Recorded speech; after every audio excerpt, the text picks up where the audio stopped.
Shalom Bapak Ibu dan Saudara-saudara yang dikasihi Tuhan dimanapun kita berada. Mengawali setiap aktivitas kita dan hari-hari kita sepanjang hari ini, marilah kita mempersiapkan hati dan pikiran kita mendengarkan firman Tuhan. Kita berdoa. Kasih karunia dan damai sejahtera dari Allah Bapa kita dan dari anaknya Tuhan Yesus Kristus menyertai kamu sekalian. Amin. Bapak Ibu dan Saudara-saudara yang dikasihi Tuhan, firman Tuhan yang menyapa kita tertulis dalam Matius pasal 5 ayat 19. Demikianlah dikatakan, karena itu siapa yang meniadakan salah satu perintah hukum Taurat, sekalipun yang paling kecil, dan mengajarkannya demikian kepada orang lain, ia akan menduduki tempat yang paling rendah di dalam kerajaan sorga. Tetapi siapa yang melakukan dan mengajarkan segala perintah-perintah hukum Taurat, ia akan menduduki tempat yang tinggi di dalam kerajaan sorga.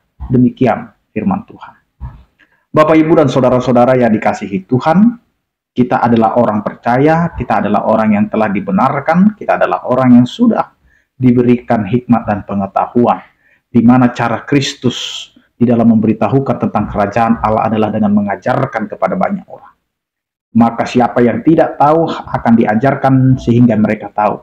Tetapi siapa yang diberitahu tetapi bebal, maka baginya akan ditutupkan segala hikmat dan pengetahuan. Maka disinilah Bapak, Ibu, dan Saudara-saudara, bagaimana Allah mengarahkan setiap orang percaya untuk hidup di dalam keberimanannya, di dalam kepercayaannya, menjadi sosok orang percaya yang mau mengajarkan tentang firman Tuhan. Siapakah di antara kita sampai dengan hari ini taat dalam pengajaran? Setiap hari dia mengingatkan, setiap hari dia memberikan teladan untuk menjalankan setiap hukum Taurat atau menjalankan firman Tuhan. Karena di dalam kehidupan kita sering lupa bahwa hidup ini diatur oleh firman Allah yang menggerakkan setiap kehidupan orang percaya. Maka kita diingatkan sampai dengan hari ini dengan mengatakan, siapa yang meniadakan salah satu perintah hukum Taurat, meskipun dia kecil, maka dia akan menduduki tempat yang terendah. Ini mau mengatakan kepada kita Bapak, Ibu, dan Saudara-saudara, jangan pernah lupa untuk mengajarkan tentang firman Tuhan. Apa yang kita dapat, apa yang kita dengar, apa yang kita sudah pahami, hidupi, itu bukan untuk diri kita sendiri, tetapi beritakanlah untuk orang lain juga. Karena dengan kita datang, dengan kita memberikan pengajaran, sehingga mereka mengerti tentang firman Tuhan, tentang hukum Taurat, maka dia akan hidup di dalam kebenaran Tuhan. Maka di sini Bapak, Ibu, dan Saudara-saudara, hidup orang percaya adalah hidup yang selalu memberikan pengajaran.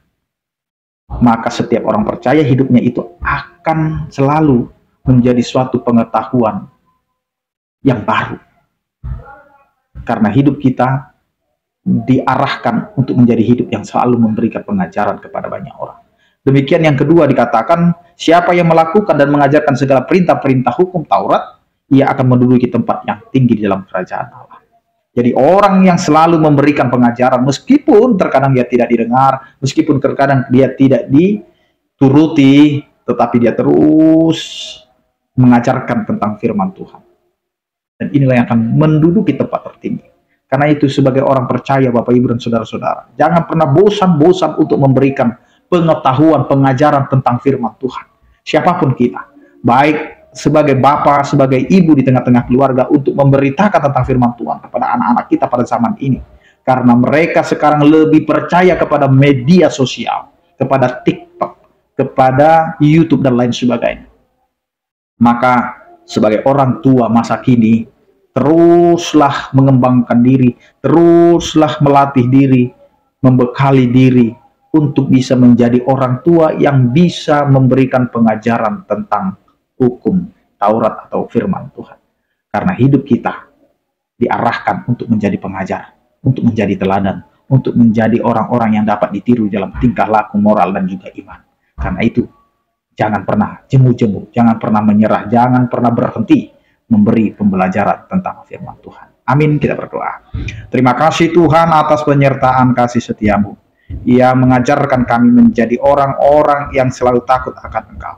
Berkatilah kami Tuhan di tengah-tengah kehidupan kami. di keluarga kami, anak-anak kami, dan pekerjaan kami. Berkatilah setiap orang percaya yang sakit, Engkau berikan kesembuhan, yang berduka Engkau berikan penghiburan, yang bergumul Engkau berikan penyertaan kasih setiamu. Anugerah Tuhan kita Yesus Kristus, kasih setia daripada Allah Bapa dan persekutuan Roh Kudus, itulah yang menyertai kamu sekalian. Amin. Selamat beraktivitas, tetap menjaga kesehatan. Salam sehat dari kami, Tuhan Yesus memberkati. Horas.